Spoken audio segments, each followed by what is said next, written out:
So hey everyone, দেখো তোমাদের কাছে কী নিয়ে চলে এসেছি আজকে। কি চিনতে পারছো তো? হ্যাঁ, এটা হলো পেঁপে। তো চলো, আজকে আমি তোমাদের কাছে পেঁপের একটা দারুণ রেসিপি নিয়ে চলে এসেছি। তো রেসিপি শুরু করার আগে তোমাদের সবাইকে আমার বিনীতা লাইফস্টাইল চ্যানেলে আবারও স্বাগত জানাচ্ছি। আশা করি তোমরা এই ঠান্ডার মধ্যে খুবই ভালো আছো। আর এই ঠান্ডার দিনে গরম গরম ডিনার করে লেপ মুড়ি দিয়ে শুয়ে থাকার যে আনন্দ, সেটা আশা করি অন্য কোনো সময় পাওয়া যায় না। আমার তো পার্সোনালি এই ঠান্ডার দিনে গরম গরম ঝাল ঝাল তরকারি খেতে খুবই ভালো লাগে। তোমাদের কার কার ভালো লাগে অবশ্যই কিন্তু আমাকে কমেন্ট বক্সে জানাবে, ঠিক আছে? পেঁপেটা তো আমার তেমন খুব একটা পছন্দ না, কিন্তু এই ঠান্ডার মধ্যে না কেন যেন খুব পেঁপে খেতে ইচ্ছা করছে। আর পেঁপের তরকারি ঝাল ঝাল করে রান্না করলে কিন্তু দারুণ লাগে খেতে, একটু কষা কষা করে আমার মতে। তোমরা কিন্তু ভেবো না যে তোমাদের আমি রান্না শেখাতে এসেছি।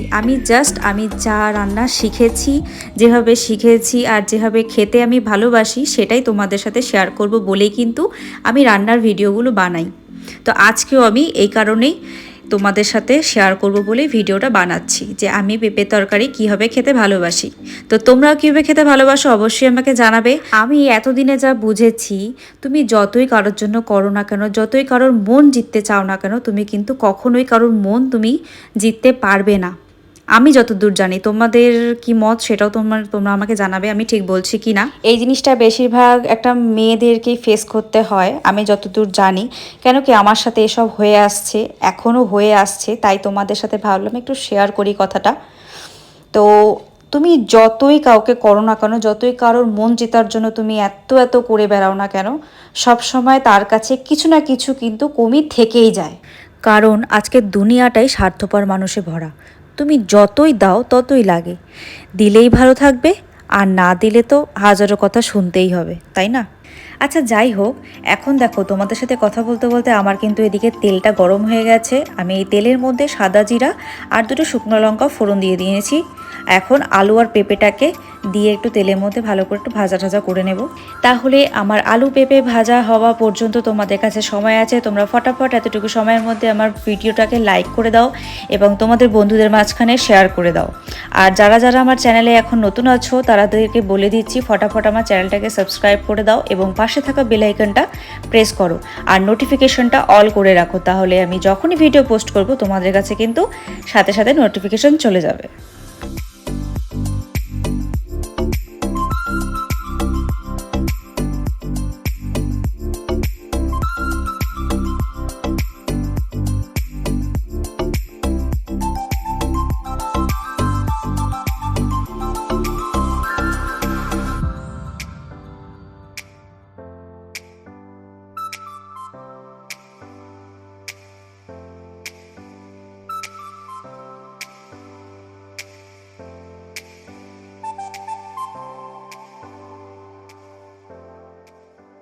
আমার আলু পেঁপে তো ভাজা করা হয়ে গেছে। এখন আমি এক এক করে মশলা দিয়ে নিচ্ছি।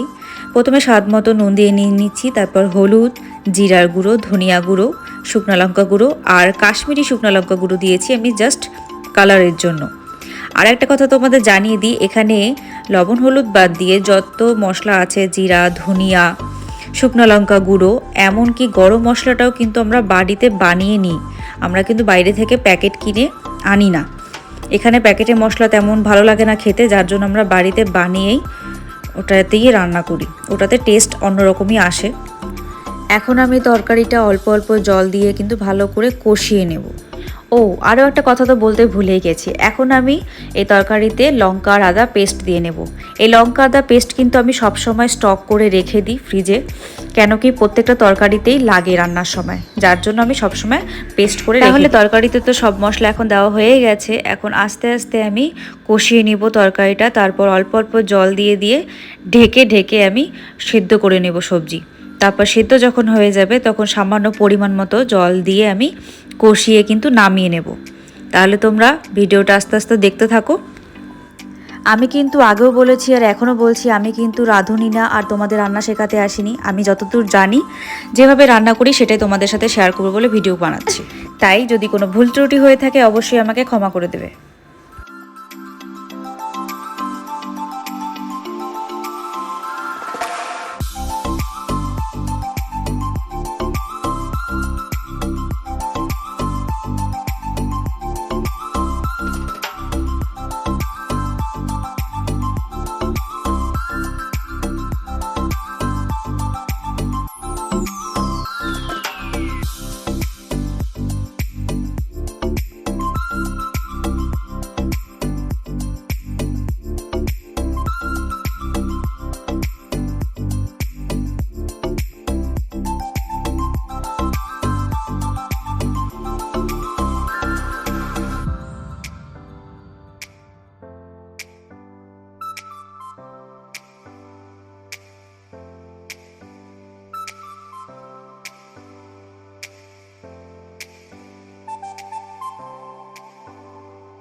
আমার তরকারি কিন্তু হয়ে গেছে, এখন আমি তরকারিটা সার্ভ করে নেব। আমার এই তরকারি রান্নাটা কেমন হয়েছে বা কেমন লেগেছে তোমাদের অবশ্যই কিন্তু আমাকে জানাবে। আবারও বলছি, যারা যারা আমার চ্যানেলটিকে এখনও সাবস্ক্রাইব করোনি ঝটপট গিয়ে চ্যানেলটিকে সাবস্ক্রাইব করে নাও এবং আমার এই ভিডিওটি লাইক কমেন্ট শেয়ার করো। আর এখনকার মতো ভিডিও আমি এখানেই শেষ করছি, আবার এমনই একটা নেক্সট ভিডিও নিয়ে তাড়াতাড়ি তোমাদের কাছে কিন্তু চলে আসবো। এখনকার মতো বাই, সবাই ভালো থেকো।